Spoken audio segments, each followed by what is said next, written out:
With its full membership in BRICS, Indonesia has embarked on a new chapter of economic diplomacy, which can help it expand economic partnership and reduce its export dependence on Western markets such as the United States and European Union.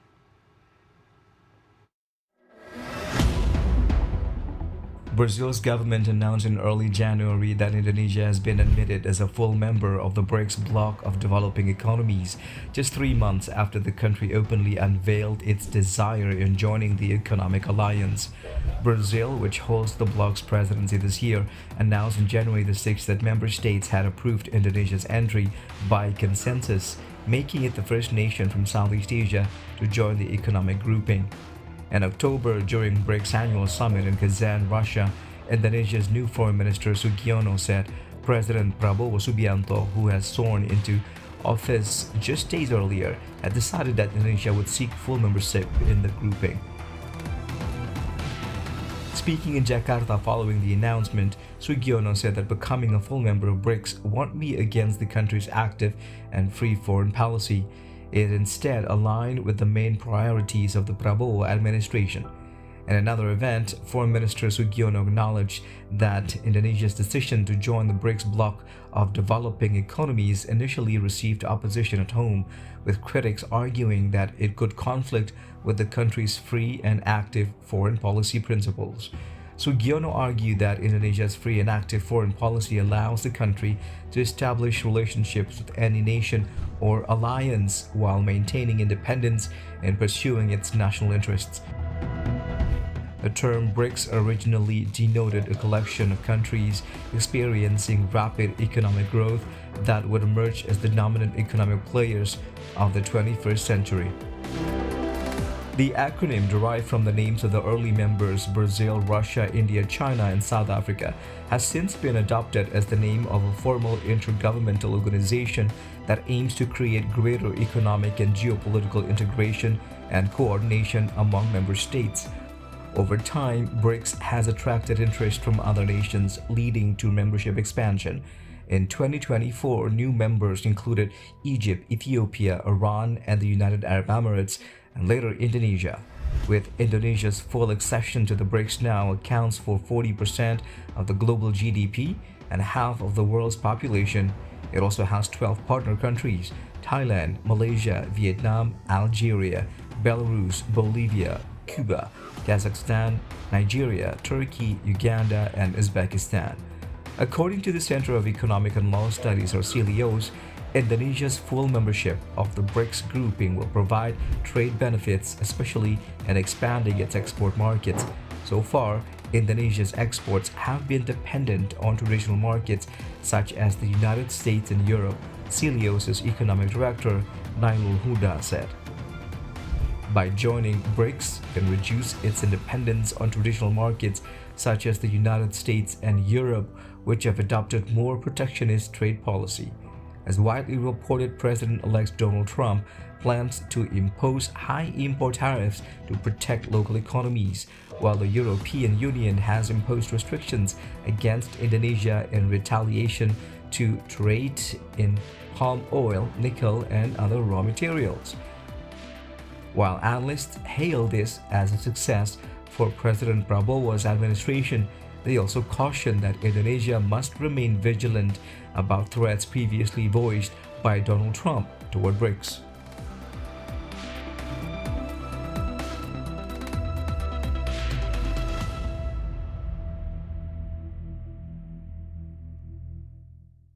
Brazil, as the chairman of BRICS, announced in early January that Indonesia has been admitted as a full member of the BRICS bloc of developing economies, just 3 months after the country openly unveiled its desire to join the economic alliance. And today, our guest, Professor Aryawan Gunadi, expert in international trade, he will talk about the positive and negative impact of becoming a full member of the BRICS groups.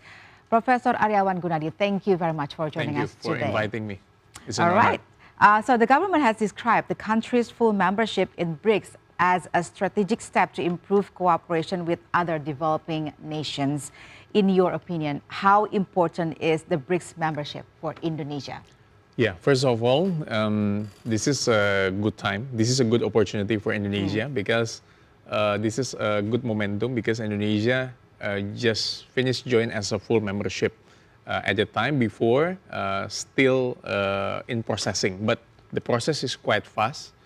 In my last interview, I mentioned about this, and we believe that full membership in BRICS will represent significant strategic step for strengthening nation, especially in BRICS country, in BRICS nations. Okay. Because as we know that the membership of Indonesia will play a good role. Even Indonesia have a independent or free and active foreign policy, but still the cooperation with developing countries will be more and more with joining with the BRIC itself. When you say strategic value, it means have more positive than negative impacts to Indonesia if we join BRICS. Yes, of course we have positive things because Indonesia will diverse, the economic will diverse, and the cooperation will be more and more. Because we're not only depending with the west side, but now we have cooperation with another cooperation like BRICS. Even we know that Indonesia have in many cooperations like APEC, WTO, G20. We just finished the G20, and then we just finished as the chair of the ASEAN last time. But we believe that this cooperation will make stronger and diverse our good and tariffs, of course, for barriers. Okay. And then, of course, for the negative side, we know that Donald Trump will impose 100%, as we know from the medias. And this is not only the first time because Donald Trump has ever threatening the China. Last time, 400% for the tax for the EV because China it's quite strong with the electric vehicles. But we do believe that if because BRICS allocated more than 40% of the total growth population in the world, I believe that this is will be a new power for economic diplomacy. Create more Yes. opportunities for Yes. Indonesia to expand its market. So BRICS is a growing economic force where members mostly have economic similarities. With such an economic profile, what can Indonesia get from BRICS membership in trade and other economic aspects? Yes, that's a very good question because first thing that we have to remember, joining BRICS means we will reduce tariff and non-tariff barriers. So if we send our product or we get imposed product from another BRICS country, we will get tax cut.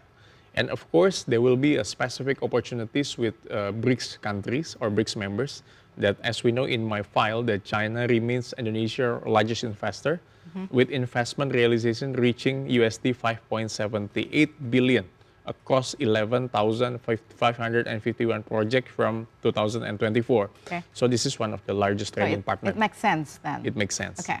And then from Brazil, we know that this is quite strong from agribusiness and also soybeans, meat, and sugar. So we can have this cooperation with Brazil. For Russia, strong in energy technologies, particularly in natural gas, nuclear, and oil sectors. So three of these quite important. And Russia will support Indonesian energy. And then for India, India is quite for global pharmacy and technologies. And there are many CEOs from India. And from South Africa, we know that very rich with mineral resources, gold, diamond, and all the mineral resources. I think we can cooperate more with those BRICS countries. Okay, so you have already mentioned about China, Russia, India, and South Africa. How about Brazil? What can we develop with Brazil in this framework? Yeah, because Brazil has a tropical forest and also have a significant potential to join efforts to sustainable forests because Indonesia also have many forests. And then for climate change mitigation, we can do many cooperation with Brazil. And of course, as I mentioned, that because this is a major producer of agribusiness commodities like soybeans and meats and of course sugar, Brazil will support our economic more and more, especially in BRICS country as a full membership like this. So as you mentioned just now, so we have a lot of opportunities to expand our markets there. But you also mentioned earlier that there's also a negative aspect in this kind of membership. As a new member, what agenda should Indonesia do in order to, for example, to make it more effective in fighting against the trade restrictions imposed by the Europe and the US, for example? Yes, of course. This is a big challenge because joining a full membership in BRICS, we will get many challenges from West country, especially from US. And just today, Donald Trump will be inaugurated as a new president.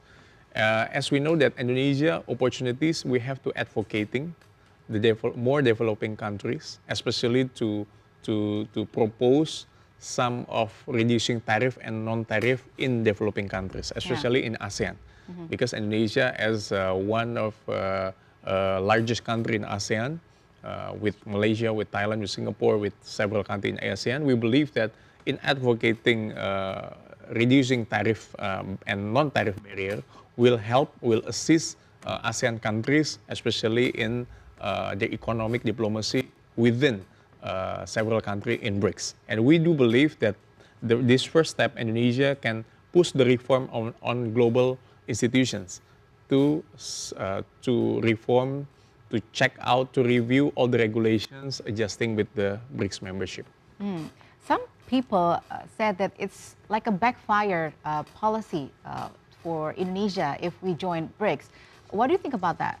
Yes, of course, this is a good point. While the threat of tariff is never trivial, that the practical of environments such as we have legal, economic, and diplomatic obstacle will be of course we'll be facing. But in my notes that high tariffs harm the imposing country's own industry and consumer as much they affect the target nation. So Indonesia membership in BRICS will support the economic more, but we have to be careful because Indonesia, as I mentioned before, we have independent and active foreign policy, politik bebas aktif. So that's why we have to be independent among this.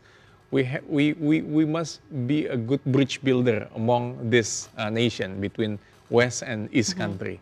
So as our membership with many union like APEC, WTO, G20, ASEAN, and etc., it shows that Indonesia is still on the track. But I don't know what will America do, but I believe they will take action like what they did to China last time. Okay. Erlangga Hartarto, our minister, said that Indonesia will try to lobby through bilateral cooperation. Do you think this is going to be effective? Yes, I think what Erlangga said, they're trying to build diplomacy, negotiation, bilateral with regional or multilateral event. By negotiating this, I think this is quite good because still we keep a good position with United States because as we know that Donald Trump will strict, like today TikTok, we see in many medias, it's prohibited to enter US and something like that. But we believe that if we stay focused and then we put our diplomacy in bilateral, head-to-head, state-to-state, I think it's quite good. We'll support Indonesia as one of the largest countries in ASEAN. Okay. Now, one of the things that interesting from joining BRICS is Indonesia can get access to low-cost financing through the New Development Bank, or NDB. Do you think a new member like Indonesia can also benefit from NDB's financial facilities like this? Yes, that's a good point, that the NDB has authorized capital up to USD 100 billion, so intended to fund infrastructure and sustainable development. Of course, now maybe some of the country depending on the IMF, but with the NDB, we believe that we still have a good negotiation until now regarding the interest for developing countries. We do believe that we have an alternative bank loan beside the IMF itself. So from a legal perspective, that NDB's framework is governed by an agreement of New Development Bank, and we do believe that this is a very potential present Indonesian for a structural legal framework that we can support all the financial and economic development, not only by joining one side, but by knowing NDB itself. So this is like also expanding opportunities for investments. You're right. Okay, so we're not only relying to one sources, but also other sources. That's the point. But we're still going to openly invite other investments, right? Not only from the BRIC member countries. Sure. Because Indonesia still now addressing as a member of OECD. We're still processing, but we will wait. We do believe that this year we can finish it. But joining with many organizations, of course, there will be significant implications that we have to optimize. What Trade kind of agreements. implications that you are trying to say here? The implication is that we can become a market from other country. So we have to see from the trade balance. Hopefully, we can push our export. We can push our product go to another country. So we can support our small medium enterprise to come over to support, and then to support them to be sent to abroad. Yeah, because we have almost similar markets compared to the BRIC members countries. What is the best strategy for this, do you think, for Indonesia? Yes, of course, we have some of them, we have similar markets. That's why we have to find what is the uniqueness. So we can become a good, a complementary country among each other. Example, what China's strong example in EV, what we strong example in crude palm oil, we can support them in CPO. So another country also what their product is, what they good on services, what they good in several products, we can complement it. So I think from this issue, we can be good as a complementary states to support them, what they need, what they want. Because why? Because we cannot be a good producer like EV, because it needs time, it needs more. China produces more and more. They compare between US, Korea, China. China still lead to produce EV itself. And then many products with using auto driving, something like that. So what we have to do is that we don't put the similarities on this, but we have to be a complementer on that. Complementer, okay. Yes. Right, so besides BRICS, Indonesia also joined APEC, World Trade Organizations, G20 and OECD in the process, and several other organizations. What is the logic for Indonesia to join so many alliances like this? Yeah, of course, reducing tariff barriers in joining all the membership of the international organization. And second one, harmonizing standards and improving digital connectivity among the countries. What Indonesia do is that we have a lot of challenges to how they, push all the developing countries in ASEAN, because not all the countries ASEAN same the position like Indonesia or Malaysia or Thailand, something like that. Some of them maybe still need time to adjust our nation. So that's why what we have to do is that we have to boost our export and import, especially export, especially our product to be sent to other country. And then also we can engage negotiation bilateral with every country, like BRICS membership or in APEC membership or G20. And last time we become a chair of G20 or president G20 or chairman of ASEAN, we can show to the public that this is Indonesia. This is the beautiful Indonesia. So that's why we can show that we have our market, we have our tourism. So lots of things that we can do, especially focusing in trade policy to reduce tariff and non-tariff barrier, I think. If we can choose, which one of them do you think is the most relevant for Indonesia? Yes, last time Indonesia became the host of G20 and chair of ASEAN. I think this is a good point, because why? Being a chair of ASEAN, it's one of exposure for Indonesia. G20 also, because it's very successful last time in Bali, if I'm not mistaken. And joining BRICS, I think it's a good momentum. This is show how President Prabowo shows that we lead. We can play the role. We can become a player in playing field, and we also become a bridge builder among the country.